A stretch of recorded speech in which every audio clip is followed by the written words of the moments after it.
দেওবাৰে সন্ধিয়া এটাত বহি আছিলোঁ আমন জীৱন কৈ থকা নিজৰ লগত। ওচৰ চাপি নিজলৈ আগবঢ়াই দিছিলোঁ কান্দিবলৈ নিজৰেই কাণখন।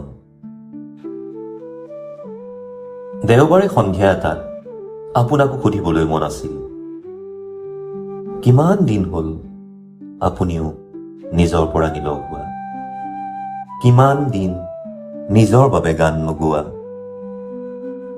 কিমান ফুলিছে ঋতুৰ বিপৰীত ফুল আপোনাৰ বুকুত।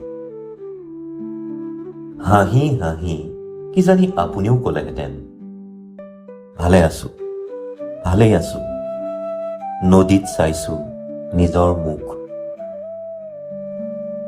দেওবাৰৰ অকলশৰীয়া সন্ধিয়া এটাত কোনেও নাজানিব কোনোবাই চকু